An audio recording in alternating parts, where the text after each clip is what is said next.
Hello दोस्तों, आपके अपने चैनल एसजी नॉवल वर्ल्ड में आप सबका स्वागत है। ऐसे ही रोचक स्टोरी के लिए चैनल को सब्सक्राइब जरूर कर लीजिए। आइए अब एपिसोड कंटिन्यू करते हैं। एपिसोड 96 सोने जैसा दिल। निहाल को इस तरह नर्वस होकर किसी बात के लिए इजाजत मांगते हुए देखकर मोनिका शेरगिल मन ही मन हंस पड़ी। आज बरसों बाद वो अपने बेटे के चेहरे पर हिचक और मासूमियत जो देख रही थी, आज वो बिल्कुल वैसा लग रहा था जैसा वो 5-6 साल की उम्र में कोई सवाल पूछते वक्त लगा करता था। मोनिका ने अर्नव और मजदूरों को इशारे से बाहर जाने के लिए कहा और वो चुपचाप आउट हाउस से निकलकर बगीचे में इंतजार करने लगे। उनके जाने के बाद उन्होंने निहाल की शर्ट का कॉलर ठीक करते हुए उससे बड़े प्यार से हंसते हुए कहा, तुम लास्ट टाइम इतने नर्वस तब दिखे थे जब तुमने 6 साल की उम्र में मुझसे फ्रिज से चॉकलेट निकालने की परमिशन मांगी थी बेटे। कहो, ऐसी क्या बात पूछनी है तुम्हें अपनी माँ से, जो अर्नव के सामने पूछने से तुम्हारी ये लंबी सी नाक छोटी हो जाती हम। निहाल ने कहा, नो मॉम, ऐसा भी नहीं है कि मुझे अर्नव के सामने बात करने में प्रॉब्लम थी। मुझे बस ये लगता है कि कुछ बातें आपके और मेरे बीच में ही हो तो अच्छा है। मैं अपनी माँ के सामने सॉफ्ट पढ़ सकता हूँ, अपने मैनेजर अर्नव के सामने नहीं। एनीवे, मैं सीधा मुद्दे पर आता हूँ क्योंकि मुझे पता है कि आपको टाइम वेस्ट करना बिल्कुल भी पसंद नहीं है। मैं आपसे ये पूछना चाह रहा था कि जब श्रेया और वंश यहाँ अपने घर के आउट हाउस में रहने के लिए आ जाएंगे, तो क्या मैं उनसे, मेरा मतलब है, अपने बेटे वंश से मिलने के लिए यहाँ आ सकता हूँ? मिलना भी क्या? आई थिंक मैं आपसे ये पूछने की कोशिश कर रहा हूँ कि क्या मैं आपके साथ घर में आकर रह सकता हूँ? क्या आप मुझे इस बात की परमिशन देंगी? मोनिका ने जज्बाती होते हुए कहा, ये कैसा सवाल कर रहे हो तुम अपनी माँ से, निहाल? ये तुम्हारा घर है बेटे। अपने ही घर आने के लिए भला कैसी इजाजत? निहाल ने कहा, मॉम, आप मुझे इस तरह एम्बैरस न करें, प्लीज। आप अच्छी तरह से जानती हैं कि मैं अपने ही घर में रहने के लिए आपसे इजाजत क्यों मांग रहा हूँ। मैं 3 साल पहले जिस तरह शेरगिल मैंशन से गया था, उसके बाद मेरी तो हिम्मत भी नहीं होनी चाहिए आपसे ये कहने भर की कि आप मुझे यहाँ वापस आने दें। निहाल की आवाज में, उसके लहजे में ये नरमी और ये हिचक देखकर मोनिका का चेहरा ममता से पिघलने लगा। हुआ ये था कि 3-4 साल पहले निहाल शेरगिल मैंशन से बहुत बड़ा झगड़ा करके निकला था। झगड़े की वजह ये थी कि निहाल ने फैमिली बिजनेस से हटकर अपनी नई कंपनी शुरू करने का फैसला कर लिया था और मोनिका को इस बात से बहुत धक्का लगा था कि उनका इकलौता बेटा अपने मन की करने के लिए उन्हें छोड़ने के लिए तैयार था। मोनिका ने निहाल को इसकी इजाजत देने से और उसकी नई कंपनी में पैसा लगाने से साफ इनकार कर दिया था। उन्हें ऐसा लगा था कि निहाल अपने पिता की ही तरह उन्हें धोखा दे रहा है। बात इतनी बढ़ गई थी कि निहाल ने अपनी माँ से प्यार और उनसे रिश्ता तो रखा, पर वो घर छोड़कर पंचकुला में एक फार्म हाउस खरीदकर वहां रहने लगा। और आज वंश के लिए निहाल अपनी नाराजगी, अपनी जिद और अपना घमंड छोड़कर वापस घर लौटने के लिए तैयार था। मोनिका मन ही मन पिघल गई, इस ख्याल से कि वंश के बहाने से ही सही, पर अब निहाल उनके पास रहेगा। अपनी माँ को मुस्कुराता देखकर निहाल ने उनसे नर्वस होते हुए पूछा, आप स्माइल कर रही हैं, मॉम? तो क्या मैं इसे आपकी हाँ समझूं? मोनिका ने प्यार से कहा, हाँ, तुम इसे मेरी हाँ ही समझो, निहाल, और अगर मैं न भी कहती, तो भी तुम्हें इस घर में लौटने का पूरा हक है। तुम जब चाहो अपने घर लौट सकते हो, बेटे। निहाल खुश होते हुए बोला, thank you, mom. Thank you so much. इसका मतलब ये तो नहीं है न कि आप मुझसे ये उम्मीद लगाने लगे कि मैं वापस Shergill chain of companies join कर लूंगा। मैं अपना वो डिसीजन नहीं बदलूंगा, मॉम। मोनिका ने इस पर कहा, नहीं निहाल, न तो मुझे ऐसी कोई गलतफहमी है और न ही मैं चाहती हूँ कि तुम अब फैमिली बिजनेस ज्वाइन करो। तुम्हारी और मेरी जिंदगियां एक दूसरे से जितनी अलग रहें, हमारे रिश्ते के लिए वो उतना ही बेहतर होगा। आओ चाय पीते हैं। इसके बाद मोनिका ने अर्नव को आवाज लगाते हुए कहा, अर्नव, तुम लोग अपना काम शुरू कर सकते हो। अर्नव की देखरेख में मजदूरों ने आउट हाउस के रेनोवेशन का काम वापस शुरू कर दिया और मोनिका निहाल के साथ बात करते हुए शेरगिल मैंशन की तरफ चलने लगी। तभी अचानक निहाल का फोन बजा और उसने देखा कि श्रेया उसे कॉल कर रही है। निहाल ने श्रेया का फोन काट दिया, शायद वो श्रेया से किसी बात पर अभी भी नाराज था। जब माँ बेटा घर के अंदर आए और मोनिका ने ये कहा कि वो अपने बेटे के लिए आज खुद चाय बनाएंगी, तब निहाल हॉल में सोफे पर पसर कर टीवी देखने लगा और श्रेया ने उसे दोबारा कॉल किया।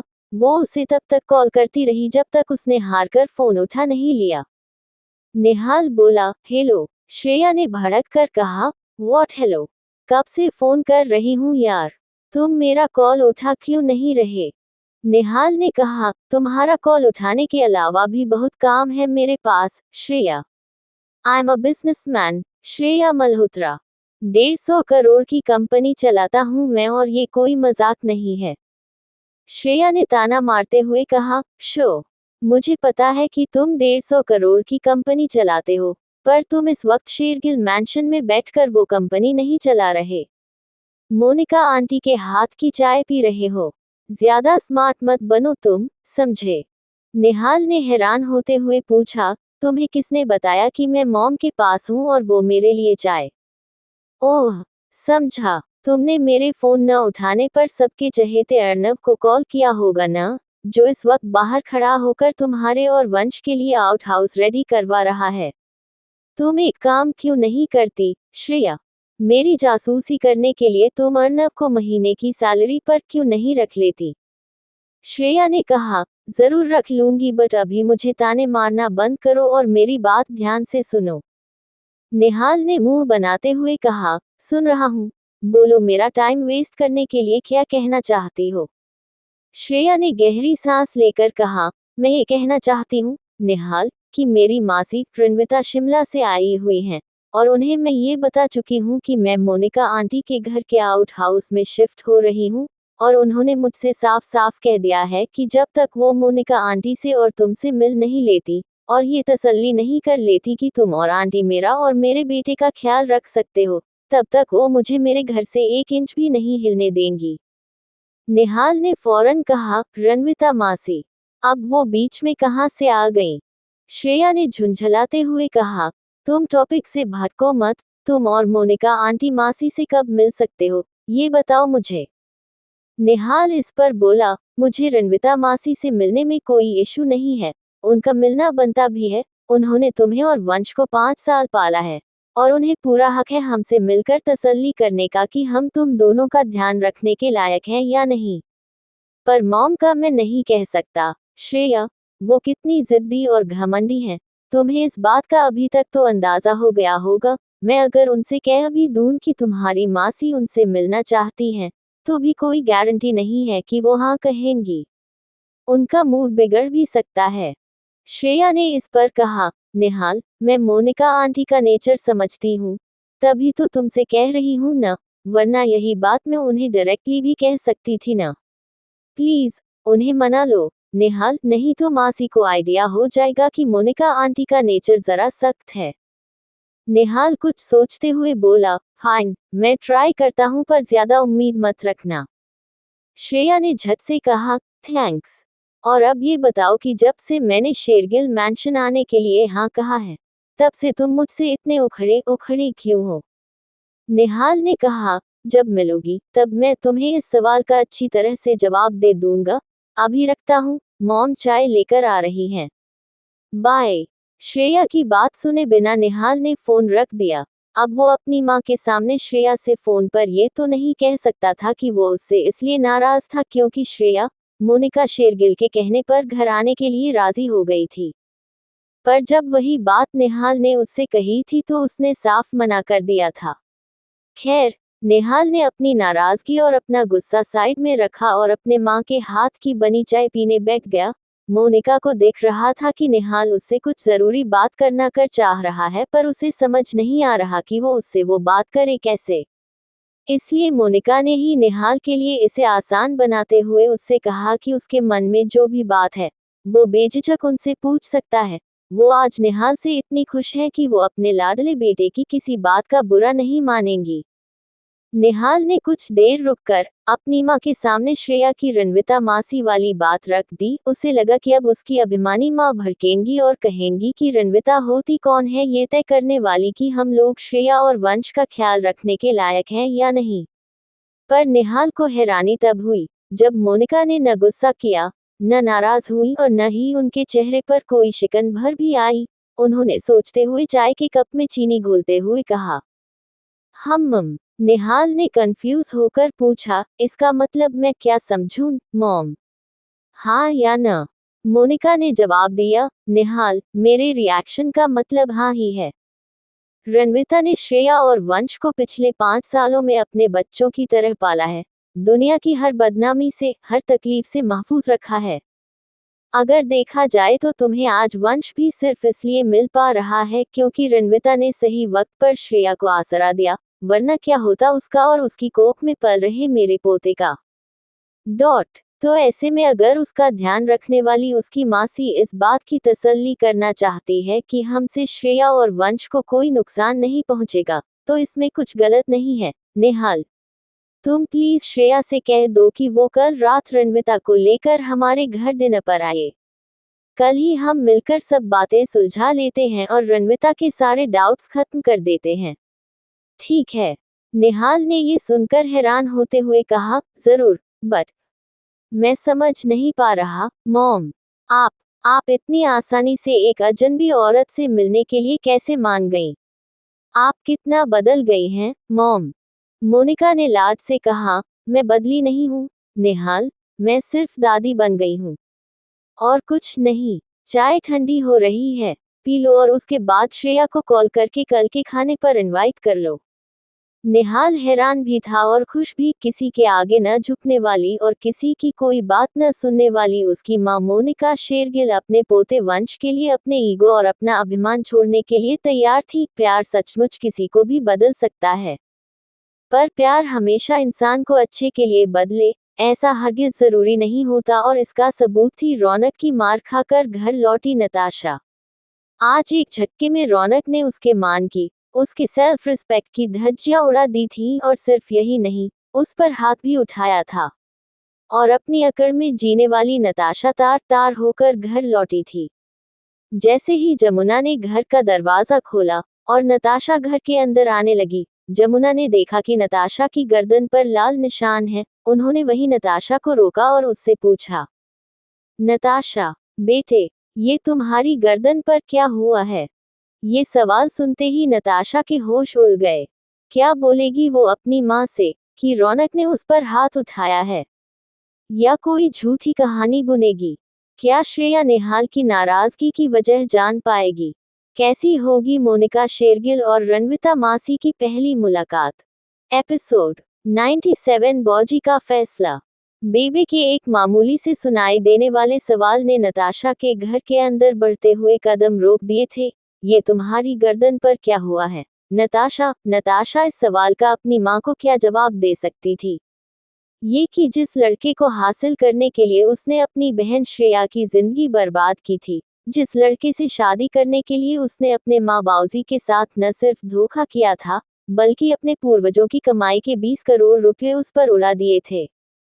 आज वही लड़का रौनक खन्ना न सिर्फ अपनी पुरानी बीवी श्रेया को रिझाने की कोशिश कर रहा था, बल्कि सवाल पूछे जाने पर उसने नताशा को मारा था, उसे धमकियां दी थी और उसे ये साफ साफ जता दिया था कि उसकी जिंदगी में नताशा की हैसियत सिर्फ एक खिलौने की थी, उससे ज्यादा कुछ भी नहीं। रौनक का गुस्सा याद करके, उसके हाथ से पड़ी हुई मार याद करके, नताशा की आंखों में बेइज्जती और दर्द के आंसू भर आए। और इससे पहले कि माँ की ममता के आगे घुटने टेक कर नताशा फूट फूट कर रोने लगती और रौनक की घिनौनी सच्चाई बता देती, नताशा ने अपनी गर्दन पर पड़े लाल निशान पर हाथ रखते हुए अपनी बेबे से कहा, कुछ नहीं हुआ बेबे, शायद किसी चीज की एलर्जी हो गई होगी। आप फिक्र मत करो, मैं दवाई लगा लेती हूँ, अंदर जाकर मैं फ्रेश होकर आती हूँ। आप जरा चाय के साथ आलू प्याज के पकौड़े बनाइए ना, मैं बस अभी आती हूँ थोड़ी देर में। अपनी माँ से बिना नजरें मिलाए रौनक ने जहां से उसकी गर्दन पकड़ी थी, उसकी उंगलियों के निशानों को शर्म से ढकते हुए नताशा तेजी से अपने कमरे में चली गई और उसने अंदर से दरवाजा बंद कर लिया। पर बच्चे एक उम्र के बाद अपने माँ बाप को जितना नासमझ समझने लगते हैं, अक्सर माँ बाप उतने नासमझ होते नहीं। बेबे इतनी भी भोली नहीं थी कि उन्हें शरीर पर मार के निशान और किसी चीज से हुई एलर्जी के निशान के बीच का फर्क समझ न आ सके, पर वो नताशा के मिजाज से अच्छी तरह वाकिफ थी। नताशा से कुछ भी ऐसा पूछना बेकार था जिसका वो जवाब न देना चाहती हो। यही सोचते हुए जमुना अपने पति जगदीप के पास गई, जो इस वक्त कमरे में बैठे पुराने पंजाबी गीत सुनते हुए शाम की चाय का मजा ले रहे थे। जमुना उनके पास आकर पलंग पर बैठी, तब कहीं जाकर वो अपनी दुनिया से निकले और अपनी परेशान बीवी को देखते हुए हंसते हुए बोले, अरे जमुना, तुम कब आई? और ये तेरे मत्थे पे इतनी सारी लकीरें, ये तो हमारी ब्याह की रात को भी नहीं थी जब मेरी बेबे ने तुझे डांटा था कि घर दे विच दाया पैर पहले रख देने। जमुना ने बिदकते हुए कहा, तुसी मजाक न करो जगदीप जी, मैं बहुत परेशान हूँ आज। जगदीप ने पूछा, परेशान क्यों, क्या हुआ? नताशा पुत्र ने फिर कुछ कर दिया या वो रौनक फिर से ब्याह दी तारीख टाल रहा है? तू बस मैनू दस जमुना। जमुना ने कहा, समझ नहीं आ रहा कि मैं की दस्सां। मैनू लगदा है कि रौनक और नताशा दे विच कुछ तो हुआ है। जगदीप ने पूछा, क्या झगड़ा? झगड़ा हुआ है? वो तो उन दोनों दे विच कर दूसरे हफ्ते हुदाए। जमुना, फिक्र न कर, ब्याह हो के साथ रहेंगे तो अपने आप सब ठीक हो जाएगा। जमुना ने कहा, नहीं जी, मैनू नहीं लगदा कि ये कोई छोटा झगड़ा है। मैं तो नहीं दस सदी की मैं ऐसा क्यों कह रही हूँ। पर अच्छा होगा अगर तुसी रौनक दे ऊपर जरा सख्ती रखो, ताकि उसे ये ख्याल रहे कि साडी कुली के साथ ठीक से पेश आना है। और तुसी उस पर प्रेशर भी डालो कि ब्याह दी तारीख जल्दी निकाले। उसके भाई और परजाई कब से आ रहे हैं पटियाला से? अभी तक कोई खबर नहीं आई हैगी। अब जगदीप मल्होत्रा को अपनी बीवी की ये बातें सुनकर चिंता होने लगी। वो जगदीप को प्रॉब्लम बता तो रही थी, पर साथ ही साथ वो उस प्रॉब्लम पर पर्दे डालने की कोशिश भी कर रही थी। उन्होंने जमुना से सीरियस होते हुए पूछा, जमुना, अब तुम मुझे डरा रही हो कि होया है? ठीक से बताओगी तो ही मैं समझ पाऊंगा न कि नताशा और रौनक दे विच की प्रॉब्लम है। रही ब्याह दी तारीख दी बात, तो मैं रौनक से पूछ लूंगा कि उस दे भाई और परजाई कब आ रहे हैं। पर सही से बता तो सही कि हुआ की है। जमुना ने कहा, देखो जी, मैं आपको आइडिया दे रही हूँ, पर आपको मेरी कसम है जो तुसी नताशा से कुछ पूछिया तो खाओ कसम। जगदीप ने इस पर बौखलाते हुए कहा, जमुना, तुम भी ना हद कर देती हो। ठीक है, लो, खाए मैंने कसम कि मैं नताशा पुत्र से कुछ न पूछूंगा। अब 10 मेनू। जमुना ने हिचकिचाते हुए कहा, देखिए जी, मैं ठीक से ये तो नहीं 10 सदी की मैनू ये कैसे पता, पर मैनू लगता है कि कुछ दिनों से न जी रौनक दा रवैया नताशा दे नाल ठीक नहीं है। रौनक उसके फोन नहीं उठाता, वो उसे लेकर दिन रात परेशान रहंदी है जी। जगदीप ने हैरान होते हुए कहा, क्या ये क्या कह रही है जमुना? रौनक तो बड़ा नताशा दे नाल प्यार दे दावे करदा फिरदा है, तुझे और मुझे अपने बाऊजी और बेबे बनाने को घूम रहा है। इसका मतलब तो यही हुआ कि सानू अपनी बेटी की जिंदगी के बारे में कुछ पता नहीं। नताशा है किथे? जमुना बोली, बस थोड़ी देर पहले ही घर बिचाई है, मैं उसके लिए चाय और पकौड़े बनाने जा रही हूँ। आप भी जरा आंगन दे बिचाकर उससे गल करके देखो ना जी, वो इतनी गुस्से वाली है कि मैं उसे छेड़कर उसे और परेशान नहीं करना चाहती। पर तुसी उससे नाल गल कर सकते हो, आपका फिर भी लिहाज कर लेती है वो। जगदीप ने एक गहरी सांस लेकर कहा, ठीक है जमुना, तुम चाय ते पकौड़े बनाओ, मैं अभी बाहर आता हूँ। अपने बाऊजी और बेबे की परेशानी से अनजान नताशा ने नहाकर कपड़े बदलकर उसे जहां जहां चोट लगी थी वहां दवा लगाकर खुद को नॉर्मल करने की कोशिश की। पर वो अब नॉर्मल कैसे हो सकती थी?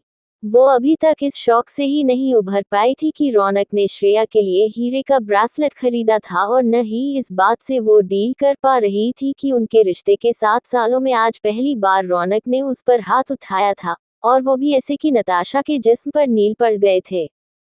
और वो भी किस लिए? इसलिए क्योंकि उसने रौनक से वो सवाल किया था जिसका जवाब देना वो जरूरी नहीं समझता था। श्रेया, जिसे रौनक ने शादी की ही रात किसी और मर्द का बना दिया था, आज रौनक उस श्रेया के लिए दीवाना हुआ चला जा रहा था। क्यों?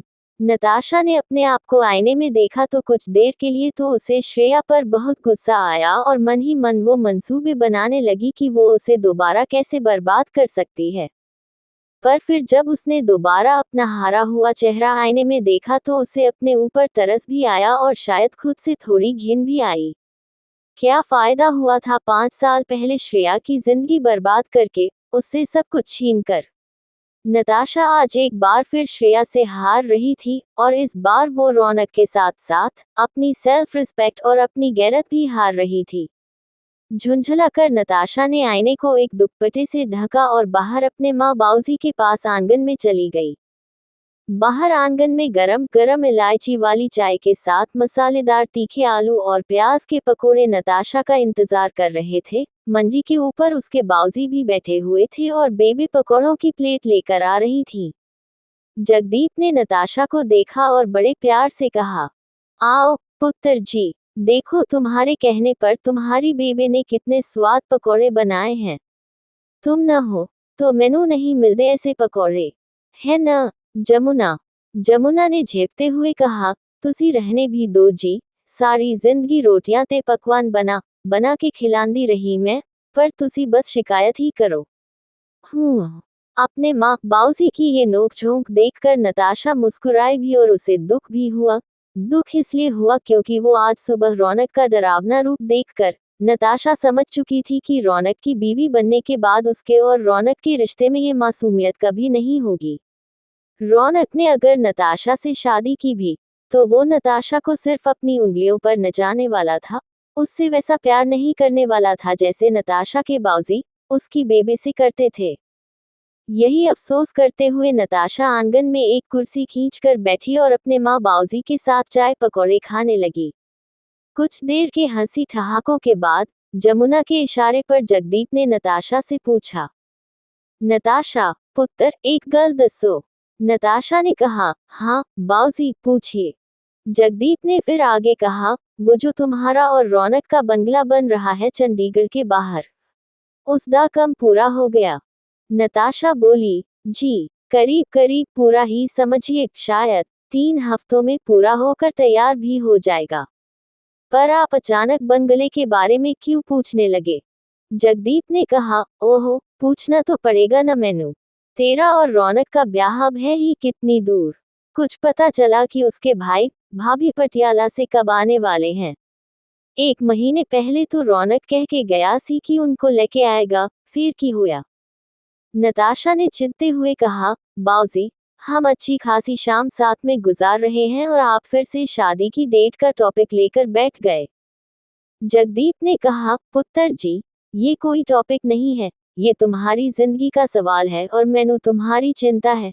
मैनू समझ नहीं आ रहा कि जब तुम और रौनक एक दूसरे नू इतना प्यार कर दे हो, तो ब्याह में इतनी टाल मटोल क्यों?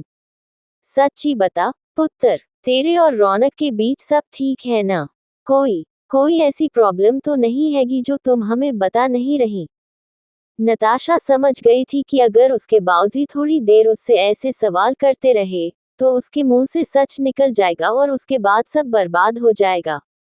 उसे रौनक कभी नहीं मिलेगा और अपने सफर में इतनी दूर आकर वो रौनक को नहीं हार सकती थी और किसी कीमत पर नहीं हार सकती थी। नताशा ने कुछ देर सोचकर अनजान बनते हुए कहा, बाऊजी मुझे नहीं पता कि आप क्या कह रहे हैं और क्यों कह रहे हैं। Raunak and I love each other, तो कैसी प्रॉब्लम? इस पर जगदीप ने कड़क होकर कहा, ठीक है पुत्र जी, अगर नहीं है कोई प्रॉब्लम तुम दोनों के रिश्ते के बीच, तो अभी लगाओ रौनक को फोन और मेरी उससे बात करवाओ, क्योंकि तुम दोनों को शायद ब्याह दी जल्दी नहीं होगी, पर मैनू है। नताशा ने घबराते हुए कहा, फोन क्यों, क्या जरूरत है? कुछ दिनों में रौनक घर आएगा तो। जगदीप ने डांटते हुए कहा, नताशा मैंने कहा रौनक को फोन लगाओ अभी। नताशा रासी होती हुई बोली, मैं मैं अभी रौनक को कॉल नहीं लगा सकती, बाऊजी। जगदीप ने कहा, क्यों? क्यों नहीं लगा सकती तुम रौनक को कॉल? नताशा बोली, क्योंकि नताशा के मुंह से सच निकलने ही वाला था कि तभी दरवाजे की घंटी बजी। जमुना ने दरवाजा खोला तो जो उन्होंने, जगदीप ने और नताशा ने अपने सामने देखा, वो देखकर वो लोग दंग रह गए। ये कैसे हो सकता था? उन्हें अपनी आंखों पर यकीन नहीं हो रहा था। आखिर ऐसा क्या था मल्होत्रा कोठी के दरवाजे पर? क्या रौनक और नताशा का रिश्ता पक्का होगा या रौनक का डरावना सच सबके सामने आएगा? क्या होगा जब आज निहाल और श्रेया, रणविता और मोनिका शेरगिल की मुलाकात से पहले आमने सामने आएंगे? एपिसोड 98 शादी मुबारक हो। जगदीप मल्होत्रा, उनकी पत्नी जमुना मल्होत्रा और अपने मंगेतर के हाथ से मार खाने वाली उनकी बेटी नताशा मल्होत्रा हक्के बक्के होकर अपने दरवाजे पर आए मेहमानों को देख रहे थे। और वो हैरान होते भी क्यों न। उनके सामने गेरुए रंग का कुर्ता और सफेद रंग का पजामा पहने, चेहरे पर मुस्कान लिए उनका होने वाला दामाद रौनक खन्ना जो खड़ा था, अपने बड़े भाई रणधीर और अपनी भाभी कुलराज के साथ, जो हाथों में शगुन की थाली लेकर खड़े मल्होत्रा परिवार को बड़े अपनेपन के साथ देख रहे थे। हाँ, नताशा को मारने और उसे धमकाने के बाद रौनक ने जो पहला काम किया था, वो ये था कि उसने बिना टाइम वेस्ट किए लुधियाना से अपने भाई और भाभी को बुलवा लिया था ताकि शादी की तारीख जल्द से जल्द तय कर ली जाए। नताशा पूरी तरह से उसके काबू में थी, पर अब वो उसे ये सोचने का मौका भी नहीं देना चाहता था कि कहीं वो रौनक से शादी करके गलती तो नहीं कर रही। रौनक को क्या पता था कि नताशा उसके प्यार में इतनी अंधी है, उसकी इतनी दीवानी है कि वो रौनक के बर्ताव पर रो तो सकती है, पर उसे छोड़ने के बारे में सोच भी नहीं सकती। और इस वक्त बिल्कुल यही तो होने वाला था। रणधीर वीरजी और कुलराज परजाई को देखकर तो नताशा की बाछें खिल उठी। उनके हाथ में शगुन की थाली देखकर नताशा सुबह सुबह रौनक से मिले जख्म और उससे मिली बेइज्जती भूल गई, और उसकी आंखों में चमक लौट आई। रौनक ने अपनी मंगेतर और अपने होने वाले सास ससुर को देखकर बड़े अपनेपन के साथ कहा, ये मेरे बड़े भैया हैं, रणधीर वीरजी, और ये मेरी प्यारी भाभी, यानी मेरी परजाई हैं, कुलराज। अब आप सब मुझे, वीरजी और परजाई जी को ऐसे हैरान होकर देखते ही रहेंगे या अंदर आने के लिए भी कहेंगे? अंदर आएंगे तभी तो ये लोग मेरी नताशा को शादी के शगुन का लाल दुपट्टा उड़ाकर शादी की तारीख तय कर सकेंगे। तभी रणधीर ने हंसते हुए कहा, अरे रहने भी दो रौनक, मुझे लगता है कि जगदीप जी हमें इतनी जल्दी एक्सपेक्ट नहीं कर रहे थे। वहीं कुलराज शरारती लहजे में बोली, तो ठीक है जी, फिर मैं अपनी देवरानी को ले जाने का दिन तय करने के लिए कल आती हूँ। रौनक और उसके भाई भाभी की ये बात सुनकर मल्होत्रा खानदान ने खुद को संभाला और मुस्कुराते हुए रौनक की फैमिली का घर के अंदर स्वागत करते हुए जगदीप मल्होत्रा ने उनसे कहा, जी आया नू, आपका ही घर है जी, आप प्लीज अंदर आइए न। रौनक ने खबर भी नहीं दी कि आप लोग चंडीगढ़ आ चुके हैं और न ही ये बताया कि वो आपको लेकर यहाँ आने वाला है। तो बस हम जरा हैरान रह गए, और कुछ नहीं। रणधीर ने ये सुनकर खुश होते हुए कहा, अजी इसमें रौनक की कोई गलती नहीं है जगदीप जी। मैंने और मेरी कुलराज ने ही इसे कहा था कि हम आपके घर आके आपको सरप्राइज देंगे कि जी लो, आ गए हम अपनी छोटे प्रादी दुल्हन लेने। क्यों नताशा, अब तो खुश हो न कि तुम्हारे जेठ जेठानी तुम्हें ऑफिशियली अपने घर की बहू बनाने का दिन तय करने आ गए। तुम भी पूछ लो इससे कुलराज। कुलराज ने कहा, आप ही ना रणधीर, क्यों बेचारी नताशा को नर्वस कर रहे हो? अगर खुश न होती तो क्या शर्म से ऐसे चेहरा लाल हो रहा होता इसका? क्यों नताशा? नताशा शर्माते हुए बोली, कुलराज परजाई जी, प्लीज। कुलराज ने आगे कहा, जमुना आंटी, हम रस्म पूरी करके शादी की तारीख तय कर लें। जमुना हिचकिचाते हुए बोली, हाँ जी कुलराज पुत्र, क्यों नहीं, तय करते हैं न रौनक और नताशा के ब्याह की तारीख। घर का माहौल अचानक खुशनुमा जरूर हो गया था, पर पता नहीं क्यों जमुना मल्होत्रा न इस बात को हजम कर पा रही थी और न ही इस बात पर खुश हो पा रही थी कि अचानक रौनक बिना किसी फोन या खबर के उनके दरवाजे पर अपने भाई भाभी को लेकर खड़ा हो गया था। माँ का दिल अंदर से जानता था कि नताशा और रौनक के बीच कोई बहुत बड़ी प्रॉब्लम हुई है। शायद रौनक ने नताशा को बहुत बुरी तरह से ट्रीट किया है और रौनक का इस तरह शादी की तारीख तय करने के लिए आना उस प्रॉब्लम पर पर्दा डालने की कोशिश है। पर नताशा खुश थी और जगदीप को भी तसल्ली हो गई थी कि नताशा को लेकर रौनक के इरादे नेक हैं। इसलिए जमुना चुप रही और नौकरों के साथ मिलकर होने वाले समधियों के लिए पकवान और मिठाइयां तैयार करवाईं।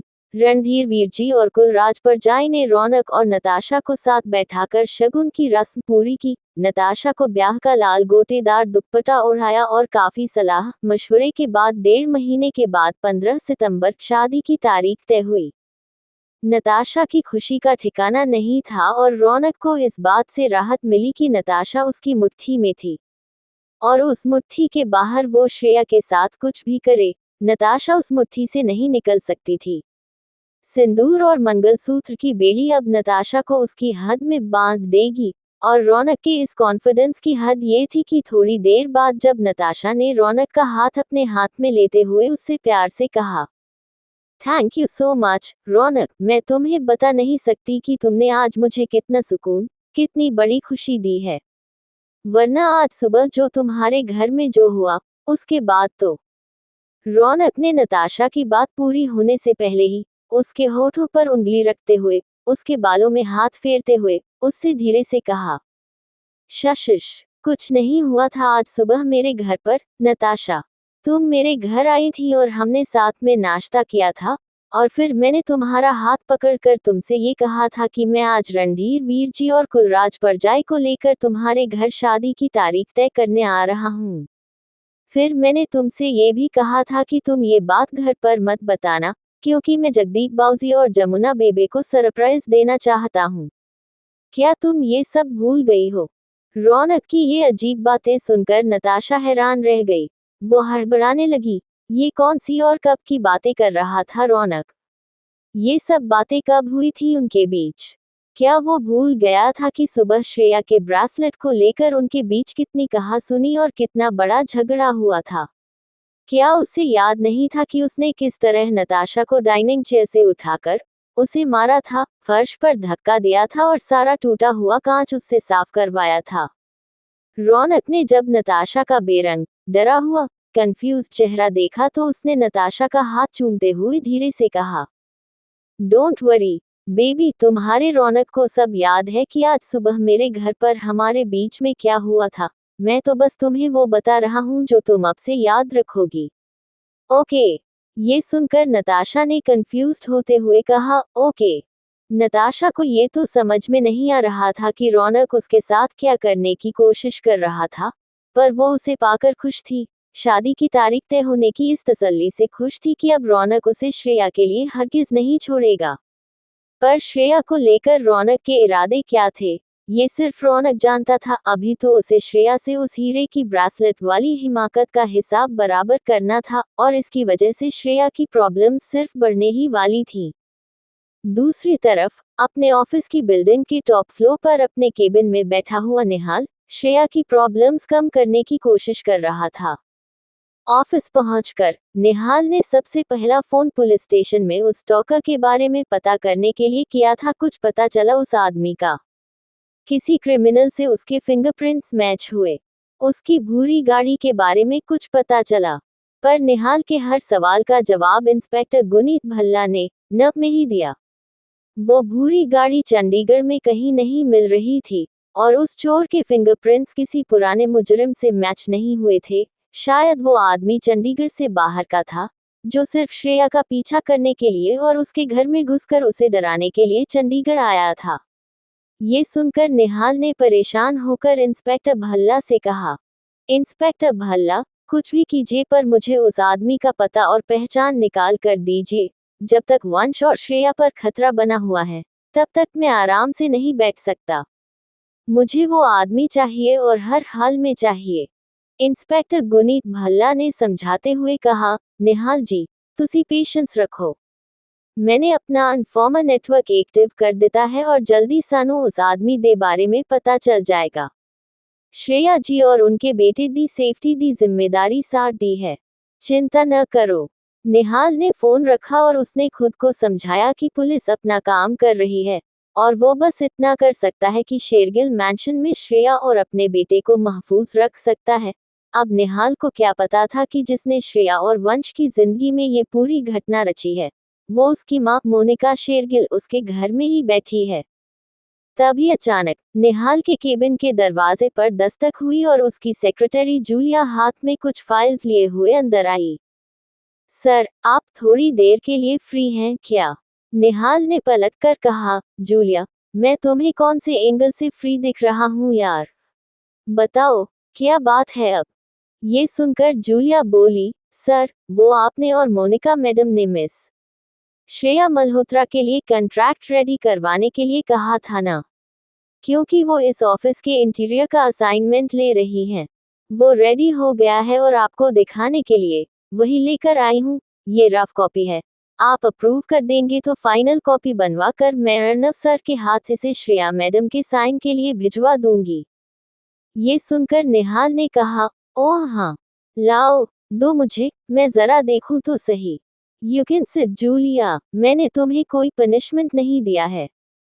जूलिया ने कहा, यस यस सर। जूलिया चुपचाप निहाल के सामने वाली कुर्सी पर बैठ गई, पर ये साफ दिख रहा था कि वो किसी बात से परेशान थी। शायद वो निहाल से कुछ कहना चाह रही थी पर कह नहीं पा रही थी। कॉन्ट्रैक्ट की डिटेल्स पढ़ते पढ़ते निहाल ने भी ये बात नोटिस की कि जूलिया काफी नर्वस है। निहाल ने आराम से जूलिया से पूछा। Julia, yes sir. निहाल ने आगे पूछा, क्या तुम्हारे बॉयफ्रेंड मार्क से लड़ाई हुई है? जूलिया ने कहा, नो सर। निहाल ने फिर सवाल किया, क्या तुम्हारी मकान मालकिन ने फिर से तुम्हारा किराया बढ़ा दिया है? जूलिया ने कहा, नो सर। निहाल ने फिर एक और सवाल किया, क्या तुम्हारी बिल्ली जीजी कहीं भाग गई है? जूलिया ने कंफ्यूज्ड होकर कहा, नो सर। ये आप मुझसे ऐसे सवाल क्यों कर रहे हैं? सब ठीक है मेरी लाइफ में। निहाल ने कहा, तो अगर तुम्हारी लाइफ में सब कुछ ठीक है तो इतनी परेशान क्यों हो? कैन यू टेल मी, क्या बात है? जूलिया ने हार कर कहा, सर, परेशानी मुझे नहीं बल्कि आपको है, पर आपको ये बात पता नहीं है। निहाल ने हैरान होते हुए कहा, व्हाट? मुझे ऐसी कौन सी परेशानी है जो मुझे ही पता नहीं है? जूलिया ने कहा, क्योंकि अभी तक वो बातें आप तक पहुंची नहीं हैं, सर, जो इस फ्लो के नीचे हो रही हैं। निहाल ने पूछा, बातें? कौन सी बातें और कौन कर रहा है? जूलिया ने उसे बताया, निहाल सर, पूरा ऑफिस आपके और श्रेया मल्होत्रा के बारे में गॉसिप कर रहा है और आपको कुछ खबर नहीं। ये सुनकर निहाल तिलमिलाते हुए बोला, क्या? निहाल का खून खौल उठा था उसके एम्प्लॉइज की इतनी हिम्मत कि वो श्रेया का नाम भी लें, उसके बारे में घटिया बातें करें, वो भी तब जब वो कंपनी ज्वाइन कर रही है। निहाल के गुस्से का ठिकाना नहीं था, पर वो कर क्या सकता है? क्या करेगा निहाल सबका मुंह बंद करने के लिए? क्या श्रेया को पता चल जाएगा कि वो निहाल के ऑफिस में बदनाम हो रही है? क्या श्रेया मोनिका और रणविता मासी के साथ डिनर के वक्त निहाल के साथ रहने से इनकार कर देगी? एपिसोड 99 श्रेया की इज्जत, निहाल की इज्जत। जूलिया सिर्फ निहाल की पर्सनल असिस्टेंट ही नहीं, बल्कि एक भरोसेमंद लड़की भी थी, और इसलिए सवाल ही पैदा नहीं होता था कि वो जूलिया की बात पर यकीन न करे। अगर जूलिया कह रही थी कि ऑफिस का स्टाफ श्रेया और निहाल को लेकर बातें बना रहा था, गॉसिप कर रहा था, तो फिर ये बात सच थी। जूलिया ने निहाल का गुस्से से लाल होता हुआ चेहरा देखा तो उसे तुरंत इस बात का अफसोस हुआ कि उसने अपने बॉस को ये बात बताई ही क्यों। वो भी तब जब उसे अच्छी तरह से पता है कि निहाल गुस्से में क्या से क्या कर सकता था। जूलिया न तो ये जानती थी और न ही उसे ये लगता था कि उसे ये जानने का बिल्कुल भी हक है कि निहाल और श्रेया के बीच का रिश्ता क्या है। पर उसे इतना मालूम था कि श्रेया के टॉपिक को लेकर निहाल काफी सेंसिटिव है और उसके बारे में कोई भी गलत या गिरी हुई बात वो किसी भी हाल में बर्दाश्त नहीं करेगा। इसलिए जूलिया को ये अपना फर्ज लगा था कि वो निहाल को बताए कि ऑफिस के कुछ लोग श्रेया को लेकर किस तरह की बातें बना रहे थे और उसके बारे में क्या धारणा बना रहे थे। निहाल ने जूलिया से तनी हुई आवाज में सीधे सीधे पूछा। जूलिया, तुम्हें अच्छी तरह से पता है कि मुझे आधी अधूरी बातों से कितनी चिढ़ है। तुम मुझे साफ साफ और सीधे सीधे बताओ कि ऑफिस में श्रेया के बारे में लोग क्या कह रहे हैं। डरो मत, मैं तुम्हारा बॉस हूँ और मेरे होते हुए किसी में हिम्मत नहीं होगी कि तुम्हें मुझे ये बातें बताने के लिए वो जिम्मेदार ठहरा सके। पर जो भी बोलोगी सच बोलना, ताकि मैं फिर सही से डिसाइड कर सकूं कि मुझे आगे क्या करना है। जूलिया ने घबराते हुए कहा, सर आप गुस्सा मत कीजिए, आराम से पहले मेरी बात। निहाल ने गुस्से में बात काटते हुए कहा, जूलिया, मैंने तुमसे सफाई नहीं मांगी। जो पूछ रहा हूँ, मुझे उसका सीधा और सच्चा जवाब चाहिए। कौन क्या कह रहा है श्रेया और मेरे बारे में? जूलिया ने हिचकिचाते हुए कहा, सर, ऑफिस में कुछ लोगों को लगता है कि आप श्रेया मल्होत्रा के तलाक का फायदा उठाकर कंधा देने की आड़ में उसे फंसा रहे हैं, जैसे आप आज तक बाकी लड़कियों को फंसाते आए हैं। कुछ लोगों का ये भी कहना है कि आपका और श्रेया का पहले से ही अफेयर था और यही वजह है कि उसके हस्बैंड ने उसे छोड़ दिया है। यही नहीं, सर, कई एम्प्लॉइज तो ये भी मान रहे हैं कि बेचारी भोली भाली श्रेया ये जानती ही नहीं कि आप एक अयाश कैसनोवा हैं और आप उसके बेटे के रास्ते उस तक पहुंचकर उसे हासिल करना चाहते हैं। और जब आपका मन श्रेया से भी भर जाएगा, तो आप उसे छोड़ देंगे। मैं अब इसके आगे आपको क्या बताऊं, सर? श्रेया इस ऑफिस में काम करने वाली हैं और अगर ऑफिस के ही लोग उन्हें इस नज़र से देखेंगे, तो फिर उसके लिए प्रॉब्लम्स बहुत बढ़ जाएंगी। इसलिए मुझे लगा कि श्रेया को इस ऑफिस का इंटीरियर डिजाइन करने के लिए हायर करने से पहले आपको ये सब पता होना चाहिए। जूलिया की एक एक बात निहाल के सीने में खंजर की तरह उतर रही थी। उसके दिमाग में गुस्से और अपमान के हथौड़े चल रहे थे। उसे यकीन ही नहीं हो रहा था कि श्रेया जैसी लड़की के बारे में कोई ऐसी ओछी और नीच सोच रख सकता है। वो भी इसलिए क्योंकि श्रेया का निहाल से एक अनकहा रिश्ता है। क्या जानते थे ये लोग श्रेया के बारे में? उसे एक दो बार निहाल के ऑफिस में ही तो देखा था बस, और वो भी निहाल की मॉम मोनिका शेरगिल के साथ। तो फिर किस आधार पर वो सब लोग श्रेया के चरित्र पर उंगली उठा रहे थे, उसे बदनाम कर रहे थे? और अब निहाल को उस सच का सामना करना पड़ रहा था, जिसे वो जानता तो था मगर स्वीकार नहीं करना चाहता था। सच तो ये था कि पूरी दुनिया श्रेया के ऊपर इसलिए उंगली उठा रही थी क्योंकि जिस लड़के से उसका मिलना जुलना था, वो लड़का निहाल शेरगिल, चंडीगढ़ का सबसे नामचीन अय्याश था। वो ऐसा आदमी था जिसका नाम हर दूसरे दिन किसी नई लड़की से जोड़ा जाता था। वो ऐसा लड़का था जिसकी कानून तोड़ने की, सड़कों और क्लब्स में तमाशा करने की लंबी हिस्ट्री थी। वो ऐसा लड़का था जिसने बिजनेस में तो बहुत नाम कमाया था, पर उसकी निजी जिंदगी शर्मनाक करतूतों से भरी हुआ थी। तो अगर ऐसा लड़का किसी लड़की को अपनी जिंदगी में दोस्त की भी हैसियत से शामिल करेगा, तो दुनिया उसका गलत मतलब ही निकालेगी। श्रेया का नाम इसलिए खराब नहीं हो रहा था कि उसके कैरेक्टर में कोई प्रॉब्लम थी, या इसलिए कि दुनिया को ये लग रहा था कि एक तलाकशुदा औरत एक अमीरजादे पर डोरे डाल रही थी। नहीं, श्रेया मल्होत्रा का नाम इसलिए खराब हो रहा था क्योंकि उसका नाम शहर के सबसे नाम वाले पर बेहद बदनाम आदमी निहाल शेरगिल के साथ जुड़ रहा था। निहाल को अपने आप से इतनी नफरत हो रही थी कि उसकी रेप्यूटेशन की वजह से उसके बच्चे की माँ का नाम खराब हो रहा था। एक ऐसी माँ का जिसके दामन में सिर्फ एक दाग था, और वो दाग देने वाला भी कौन था?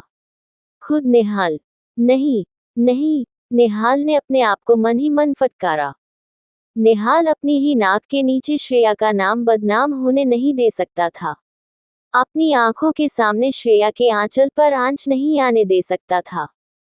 निहाल ने किसी तरह अपने गुस्से का, खुद से हो रही नफरत का घूंट पिया और उसने जूलिया से बहुत ही नपे तुले अंदाज में कहा।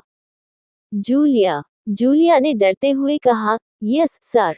क्या क्या आप मुझे गॉसिप फैलाने के लिए जॉब से निकाल रहे हैं क्या सर? पर मैं तो आपके और श्रेया के भले के लिए आपको ये सब बता रही थी सर। निहाल ने ये सुनकर कहा, मैंने अपनी बात अभी शुरू भी नहीं की थी। जूलिया, मैं तुम्हें जॉब से नहीं निकाल रहा। जो दो काम करने के लिए कह रहा हूँ, पहले वो करो। जूलिया ने पूछा, कौन से 2 काम, सर? निहाल ने कहा, पहला काम ये कि ये कॉन्ट्रैक्ट ओके है, इसे फाइनल करके श्रेया के साइन करने के लिए रेडी करवाओ। जूलिया ने कहा, ओके, सर, ये काम तो मैं आज ही करवा दूंगी। दूसरा कौन सा काम है, सर? निहाल ने सख्त होते हुए कहा, ऑफिस में इस वक्त जितने भी एम्प्लॉयज मौजूद हैं, उनसे कहो कि जो भी काम कर रहे हैं, वो सब छोड़कर 5 मिनट के अंदर कॉन्फ्रेंस हॉल पहुंचे, और जो नहीं पहुंचा, उसे मेरे ऑफिस में कल से अपनी शक्ल दिखाने की कोई जरूरत नहीं। समझ गई न? इस पर जूलिया ने हैरान होते हुए कहा, सर, अब मुझे आपके मूड से सच में डर लग रहा है। आप क्या करना चाहते हैं आप? अब ये मत कहिएगा कि आप सबसे सवाल करेंगे कि किसने आपके और श्रेया के बारे में क्या कहा है। निहाल ने कहा, चिल, जूलिया, मैं किसी से कोई सवाल नहीं करूंगा, मैं अब सीधे फैसला ही सुनाऊंगा। एंड डोंट वरी, किसी की हिम्मत नहीं होगी तुम्हें घूरने की भी, तुमसे ये कहना कि तुमने जाकर बॉस के पास शिकायत की है। ये तो बहुत दूर की बात है। तुम किसी मामूली कंपनी के मालिक की सेक्रेटरी नहीं, बल्कि निहाल शेरगिल की सेक्रेटरी हो। मेरे होते हुए कोई तुमसे न कुछ कह सकता है और न ही तुम्हें कोई नुकसान पहुंचा सकता है। अब जो मैंने कहा है, वो अभी जाकर करके आओ, जूलिया। मुझे 5 मिनट में मेरा पूरा स्टाफ कॉन्फ्रेंस रूम में चाहिए। ये सुनकर जूलिया बोली, ओके सर। निहाल ने जूलिया को जैसा ऑर्डर दिया था, जूलिया ने बिल्कुल वैसा ही लिया। सारे स्टाफ तक इन्फॉर्मेशन पहुंच गई कि थोड़ी ही देर में निहाल सभी एम्प्लॉयज को एड्रेस करने के कॉन्फ्रेंस रूम में पहुंचने वाला है। जैसा निहाल ने कहा था, वैसे ही 5 मिनट के अंदर अंदर कानाफूसी करता हुआ स्टाफ इकट्ठा हो गया। किसी को दूर दूर तक अंदाजा नहीं था कि निहाल क्या कहने वाला था। सबको यही लग रहा था कि निहाल कोई ऑफिशियल मैटर डिस्कस करने या फिर कोई इम्पोर्टेंट अनाउंसमेंट करने आ रहा है। जूलिया तो चुपचाप एक कोने में खड़ी, निहाल के गुस्से का बम फटने का इंतजार कर रही थी। कुछ ही मिनटों में निहाल कॉन्फ्रेंस रूम में आया और उसने न दाएं देखा, न बाएं, सीधा स्टेज पर जाकर उसने माइक पकड़ा और बड़े ही नॉर्मल अंदाज में उसने अपने स्टाफ से कहा, हाय गाइस, मैं आप सबके काम में खलल डालने के लिए माफी चाहता हूँ। आई एम श्योर कि आप लोग काफी बिजी होंगे, पर मेरा काम आप सबके बिजी होने से ज्यादा जरूरी है। और चूंकि मेरा वक्त भी बहुत कीमती है, मैं सीधा मुद्दे पर आता हूँ। जैसा कि आप सब लोगों को आइडिया है ही कि मेरी दोस्त मिस श्रेया मल्होत्रा हमारे इस ऑफिस का पूरा इंटीरियर चेंज करने के लिए आ रही हैं। शायद अगले हफ्ते से काम शुरू भी हो जाए। तो मैं ये चाहता हूँ कि श्रेया, जो अपनी निजी जिंदगी में एक बहुत बुरे दौर से गुजर रही हैं, उन्हें यहाँ काम करने के लिए एक हेल्दी और फ्रेंडली माहौल मिले, जो कि मुझे नहीं लगता कि आप में से कुछ लोगों से हो पाएगा। होगा भी कैसे? मैंने आप लोगों को जिस काम के लिए हायर किया है, आप लोग उसे छोड़कर श्रेया को और अपने बॉस निहाल शेरगिल को कैरेक्टर सर्टिफिकेट देने में इतने बिजी जो हैं। श्रेया मेरी क्या लगती है, मेरा उसके साथ अफेयर है या नहीं, मेरी उस पर कितनी बुरी नजर है, वगैरह वगैरह। अब ऐसे दिमाग के साथ न तो आप मेरी दोस्त श्रेया को यहाँ अच्छा माहौल दे सकते हैं और न ही आप उस काम पर फोकस कर सकते हैं जिसके लिए मैंने आपको हायर किया है। राइट। सो आपकी और अपनी जिंदगी आसान बनाने के लिए मैंने एक बहुत ही हल्का फुल्का फैसला लिया है। और वो फैसला ये है कि वो हर एम्प्लॉय जिसने मेरे और श्रेया के रिश्ते के बारे में गॉसिप की है, उसे कल से ऑफिस आने की कोई जरूरत नहीं है। फिक्र न करें, मैं उस महान एम्प्लॉय को 6 महीने की सैलरी और आगे जॉब पाने के लिए अच्छे रेफरेंस के साथ यहाँ से विदा करूंगा। और हाँ, मुझसे माफी मांगने की कोशिश बेकार है, क्योंकि ये मेरा आखिरी डिसीजन है। और जिसने भी मेरे ऑफिस के अंदर इस तरह की ओछी बातें की हैं, उनका नाम प्रूफ के साथ निकलवाना निहाल शेरगिल के लिए कोई बड़ा काम नहीं है और ये आप लोग जानते हैं। सो चुपचाप अपने रेजिग्नेशन लेटर्स कल सुबह तक मेरे टेबल पर पहुंचा दीजिएगा। Nice talking to you guys. Have a great day everyone. और इस तरह सबको चारों खाने चित करके, सबके मुंह पर तमाचा मारकर, निहाल कॉन्फ्रेंस हॉल से निकल गया। उसका वो हर एम्प्लॉय जिसने श्रेया के बारे में गिरी हुई बातें की थी, वो वहीं निहाल की माफी के लिए चिल्लाता रह गया। निहाल अपना फैसला सुना चुका था और ये फैसला उसके पूरे ऑफिस के लिए चेतावनी थी कि श्रेया को लेकर गलत बात करना मना है। निहाल वापस टॉप फ्लोर पर अपने केबिन में गया और उसने श्रेया से कॉल करके पूछा कि वो कहाँ है। श्रेया ने कहा कि वो उसके ऑफिस पहुंच ही रही है। निहाल ने उसे पार्किंग में ही रुकने के लिए कहा और वो खुद ऑफिस से निकलकर उससे मिलने पार्किंग में आ गया। निहाल को देखते ही श्रेया समझ गई कि कुछ तो ऐसा हुआ है जिसकी वजह से निहाल काफी परेशान है, और उसने निहाल से पूछ भी लिया, गुस्सा हो या परेशान हो, दोनों मूड्स में तुम्हारी शक्ल सेम लगती है, इसलिए मेरे लिए गैस करना जरा मुश्किल हो जाता है।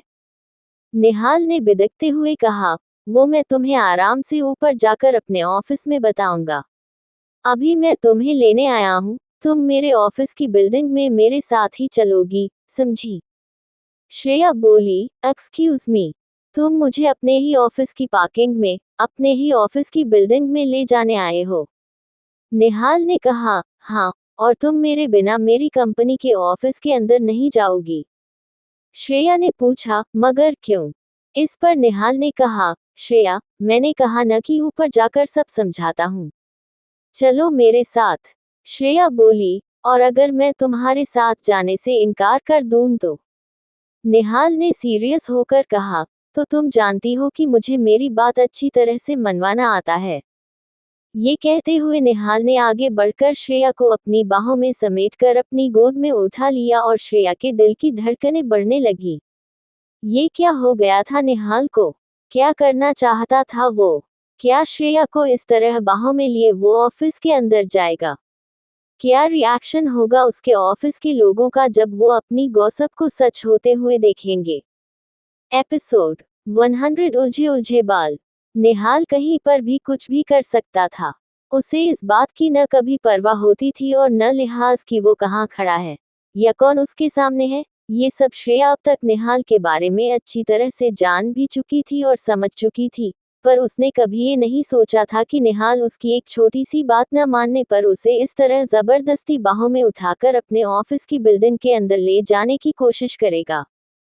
श्रेया ने निहाल की बाहों से उतरने की कोशिश करते हुए झुंझलाकर निहाल से कहा, निहाल, मैं तुम्हें जितना मना करती हूँ, तुम मुझे उतना ही हाथ लगाते हो, मेरे नजदीक आते हो, जबकि हम दोनों के बीच ये तय हुआ है कि हम एक दूसरे से दूर रहेंगे। उतारो मुझे नीचे, नहीं तो मैं तुम्हें बता रही हूँ कि मैं शोर मचाऊंगी और तुम्हारी ही इंसल्ट होगी कि देखो, हमारे बॉस निहाल शेरगिल एक लड़की को पार्किंग लॉट में छेड़ रहे हैं। निहाल ने श्रेया को चैलेंज करते हुए कहा, रियली? तुम चिल्लाओगी कि मैं तुम्हें छेड़ रहा हूँ? तुम्हारे साथ जबरदस्ती कर रहा हूँ? ग्रेट, ये भी करके देख लो। मेरा तो कुछ नहीं जाएगा क्योंकि मैं तो फ्लर्ट करने के लिए वैसे ही इस शहर की हर गली कूचे में फेमस हूँ। तुम अपना सोच लेना कि वंश को क्या जवाब दोगी कि तुम उसके प्यारे पापा पर ऐसा घटिया इल्जाम लगा भी कैसे सकती हो?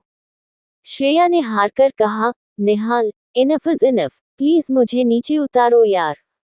निहाल ने कहा, पहले तुम मेरी बात मानो कि तुम मेरे साथ ही मेरे ऑफिस में एंटर करोगी, नहीं तो मैं तुम्हें ऐसे ही गोद में उठाकर अपने केबिन तक ले जाऊंगा और तुम मुझे भी रोक नहीं पाओगी। श्रेया चिढ़कर बोली, फाइन, फाइन, फाइन, मैं तुम्हारे साथ क्या, तुम्हारी उंगली पकड़कर तुम्हारे ऑफिस के अंदर जाऊंगी ताकि मैं रास्ता न भटक जाऊं। कूल, निहाल ने कहा, पहले ही मान जाती तो कुछ प्रॉब्लम थी क्या? या तुम्हें अच्छा लगता है मुझे उकसाना और मेरा तुम्हें इस तरह अपने गले से लगाना? कम ऑन, तुम सच बोल सकती हो, श्रेया। श्रेया ने बौखलाते हुए कहा, प्लीज, मुझे तुम्हारे नजदीक आने के लिए बहानों की जरूरत नहीं है। अगर मैं तुम्हारी तरफ अट्रैक्टेड होती तो मैं सामने से कह देती कि मुझे तुम्हारा नजदीक आना पसंद है, पर फिलहाल ऐसा कुछ नहीं है, उतारो मुझे। निहाल ने श्रेया की इस बात पर उसे शरारत से देखा और उसे नीचे फ्लो पर उतार दिया। पर जैसे ही श्रेया उससे अलग होने लगी, उसके बालों का गुच्छा निहाल के गले की चेन में उलझ गया। श्रेया वापस निहाल की तरफ खींचकर उसके सीने से आ लगी और इस बार उसे निहाल के दिल की धड़कन सुनाई दी तो उसके रोंगटे खड़े हो गए। उसके अपने दिल की धड़कन तेज होने लगी और उसने अपनी मुट्ठियां मींच ली। निहाल को तो ऐसा लगा जैसे उसके पूरे जिस्म में बिजली सी कौंध गई हो। श्रेया की सांसें उसके कानों तक ही नहीं, उसकी रग रग तक पहुंच रही थी। श्रेया ने निहाल से नजरें मिलाए बिना उसके गले की चेन से अपने बाल छुड़ाने की कोशिश की, तो निहाल ने उसका हाथ पकड़ते हुए धीरे से उससे कहा, मैं करता हूँ। श्रेया ने अपनी नजरें झुकाते हुए हाँ में अपना सिर हिलाया। निहाल ने धीरे से श्रेया का हाथ छोड़ा और बड़े प्यार से उसके घने बालों के रेशे अपनी चेन से अलग करने लगा। श्रेया न चाहते हुए भी अपने आप को निहाल का चेहरा करीब से देखने से रोक नहीं पा रही थी। किसी अनकही आग में जलती उसकी भूरी आंखें, सीधी नाक और हर वक्त किसी बच्चे की तरह शिकायत करने की कोशिश करते उसके होंठ और उसके माथे पर गिरते उसके जिद्दी बाल। निहाल को जितना नजदीक से देखो, वो उतना ही ज्यादा हैंडसम और अट्रैक्टिव लगता था। और इस वक्त जिस तरह निहाल का चेहरा श्रेया के चेहरे पर झुका हुआ था, श्रेया जरा सा भी हिलती तो वो निहाल के चेहरे को अपने होठों से छू सकती थी, शायद छूना चाहती भी थी, पर उसने किसी तरह अपने आप को रोक लिया था। इस वक्त निहाल के भी ख्याल बहुत अलग नहीं थे। श्रेया का उसके इतने करीब होना, उसकी सांसों से आ रही मदहोश कर देने वाली महक और उसके सीने पर लहराते श्रेया के बाल निहाल को बेकाबू कर रहे थे। अगर श्रेया ने उसके और निहाल के बीच ये दीवार न खड़ी की होती तो निहाल श्रेया को अपने आगोश में लेकर उसे किस हद तक महसूस कर सकता था। अगर श्रेया को इसकी भनक भी लग जाती तो वो शर्म से पानी पानी हो गई होती। निहाल जानबूझकर श्रेया के बाल अपनी चेन से अलग करने में टाइम लगा रहा था ताकि वो थोड़ी देर और श्रेया को अपने करीब महसूस कर सके। कुछ देर के लिए ही सही, पर ये तसल्ली कर सके कि श्रेया को वो छू सकता है और वो उसे रोक भी नहीं सकती। अचानक निहाल को श्रेया का हाथ अपनी कमर पर आता हुआ महसूस हुआ और उसने श्रेया को सवालिया नजर से देखा और छेड़ते हुए पूछा, वाओ, लड़के लड़कियों को रिझाने के लिए उनकी कमर में हाथ डालते हैं, ये तो मैंने सुना भी है और किया भी है। पर तुम मेरी कमर में ऐसे हाथ डालोगी तो मैं तो यही समझूंगा कि ये ग्रीन सिग्नल है कि मैं तुम्हारे नजदीक आ सकता हूँ। जो चाहूं वो कर सकता हूँ। करूँ। श्रेया ने हड़बड़ाते हुए कहा, निहाल, खबरदार जो कोई उल्टी सीधी हरकत की तो। वो मैं मुझे इस तरह गर्दन टेढ़ी करके खड़े होने में प्रॉब्लम हो रही थी, इसलिए मैं तुम्हारी पीठ पर हाथ रखकर सहारा लेकर खड़ी हो रही हूँ।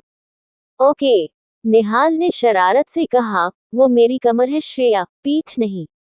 कम से कम झूठ तो ऐसा बोलो जिस पर यकीन किया जा सके। मान क्यों नहीं लेती कि मेरा इतना पास होना तुमसे सहा नहीं जा रहा?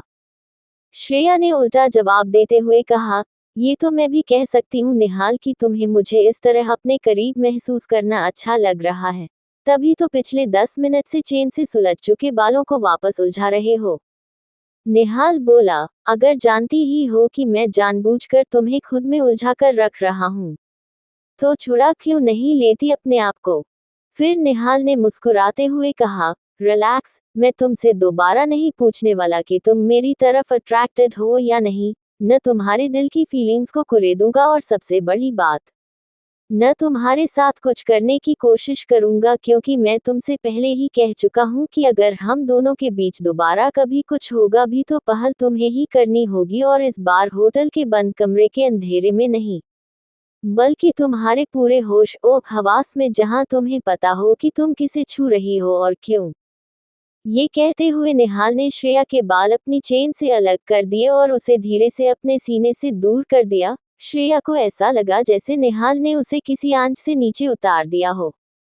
वो पसीने पसीने हो रही थी और उसकी आंखों में हैरानी थी, सवाल थे, जज्बात थे। डर था कि अगर निहाल बार बार श्रेया को इस तरह कुर्देता रहा, उसे उसकी फीलिंग्स फेस करने के लिए फोर्स करता रहा, तो एक दिन जज्बात की लौ में बहकर वो निहाल की बाहों में पिघल जाएगी और श्रेया अपने हाथों से अपनी और अपने बेटे की जिंदगी बर्बाद कर बैठेगी। श्रेया ने खुद को होश में लाते हुए, निहाल की बात को पूरी तरह से इग्नोर करते हुए, अपने बिखरे हुए बाल समेटते हुए, आनन फानन में टॉपिक बदलते हुए निहाल से कहा, अम्मा, अब ये बताओ कि जब तुमने मोनिका आंटी से ये कहा कि रणविता मासी उनसे और तुमसे मिलना चाहती हैं, तो उनका पहला रिएक्शन क्या था? बहुत नाराज तो नहीं हुई थी ना? निहाल झुंझलाते हुए बोला, बस तुम्हें तो बात बदलने का मौका चाहिए और कुछ नहीं। ठीक है, हम अब मॉम और रणविता मासी के बारे में ही बात करते हैं। पर जैसा कि मैंने कहा कि हम ये बात मेरे ऑफिस में करेंगे। चलो। रुको, श्रेया ने निहाल को रोकते हुए कहा। इस पर निहाल ने पूछा, क्यों? क्या हुआ? हुआ ये था कि निहाल की शर्ट के ऊपर के 2 बटन खुले हुए थे और श्रेया की लिपस्टिक के निशान भी ठीक उसकी शर्ट के कॉलर के पास थे। श्रेया निहाल के पास आई और पहले उसने अपने हैंडबैग से एक वेट टिश्यू निकाल कर लिपस्टिक का निशान साफ किया।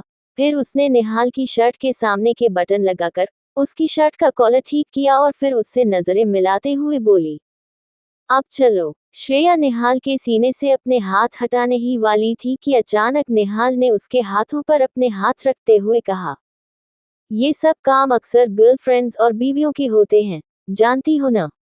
श्रेया ने कहा, जानती हूँ पर लकीली न तो मैं तुम्हारी गर्लफ्रेंड हूँ और न ही तुम्हारी बीवी।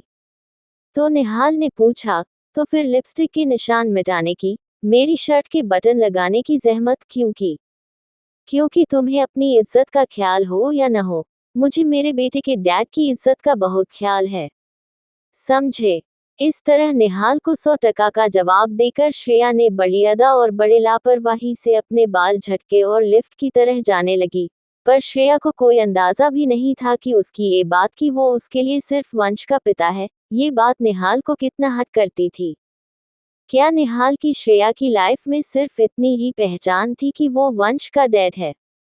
क्या निहाल का कोई और अस्तित्व नहीं था श्रेया की नजरों में? मगर निहाल ये बात श्रेया से कहकर कमजोर नहीं पड़ना चाहता था। उसने अपना दर्द अपने पास रखना ही ठीक समझा और वो भी श्रेया के साथ अपने ऑफिस के अंदर जाने के लिए लिफ्ट एरिया की तरह बढ़ गया। जहां एक तरफ निहाल और श्रेया के बीच रिश्ता न होते हुए भी सच्चे जज्बात थे, वहीं दूसरी तरफ एक ऐसे जोड़े की शादी की तारीख तय हुई थी जिसमें प्यार से ज्यादा फरेब, जुल्म और झूठ का बोलबाला था। आज रौनक और उसका 2 लोगों का परिवार नताशा के घर से शादी की तारीख पक्की करके लौटे थे और घर लौटने के बाद रणधीर और उसकी बीवी कुलराज ने रौनक से एक ही सवाल किया था, रौनक, तेरे कहने पर हम शादी की तारीख तो तय कर आए हैं, पर तू खुश है भी क्या? तभी कुलराज बोली, तुसी बिल्कुल ठीक कह रहे हो, रणधीर ठीक कह रहे हैं, तेरा नताशा दे नाल अफेयर था, उसदे नाल सांठ गांठ थी, तूने उससे ब्याह करने का वादा भी किया था। ये सब सही है मेरे वीर, पर हमें नहीं लगता कि तू इस शादी से जरा भी खुश है। ये सुनकर रौनक ने कहा, ओहो, मेरे वीरे ते मेरी सोहनी पर जाई। आप दोनों से किसने कहा कि मैं नताशा से शादी प्यार के लिए या खुशी के लिए कर रहा हूँ? हाँ, ये सच है कि मैं जब सालों पहले उससे मिला था तब मैं उसका दीवाना था और उस दीवानगी में ही मैंने श्रेया को बर्बाद भी किया था। याद है आप लोग इतने नाराज हुए थे कि आप मेरी और श्रेया की शादी में भी नहीं आए थे। पर अब इतने सालों में नताशा के साथ मेरा पैसे का, सहूलियत का और समझौते का रिश्ता है। उस लड़की के बलबूते पर मैंने ये घर बनाया है, अपना बिजनेस खड़ा किया है और अब तो उसकी विरासत के 20 करोड़ रुपए भी हैं मेरे पास है। हम दोनों ने मिलकर बहुत से गलत काम भी किए हैं। इसलिए मैं उससे शादी करने से पीछे नहीं हट सकता। मेरे नाम का सिंदूर और मंगलसूत्र ही पहनना चाहती है न वो? पहना दूंगा, इसमें प्रॉब्लम ही क्या है? तभी रणधीर ने पूछा, और प्यार? कुलराज बोली, पूछ ही क्यों रहे हो तुसी इससे? बता तो चुका है आपको, श्रेया की वापसी की कहानी। जिस बीवी को बर्बाद किया, उसका ही आशिक बन बैठा है ये। रौनक ने सीरियस होते हुए कहा, नहीं भाभी, आपसे ये किसने कह दिया कि मुझे श्रेया से प्यार है या मैं उसका आशिक हूँ? आप शायद भूल गई हैं कि मैं इस कहानी का विलन हूँ। विलन? इस पर रणधीर ने सवाल किया, तो फिर श्रेया के पीछे पड़े क्यों हो? रौनक ने जवाब दिया, क्योंकि मुझे श्रेया की हसरत है, वीरे। सिर्फ हसरत? बाकी का नेक्स्ट एपिसोड नेक्स्ट पार्ट में कवर करेंगे। कहानी को लाइक शेयर कमेंट जरूर करें और प्लीज लाइक भी जरूर करें। Thank you.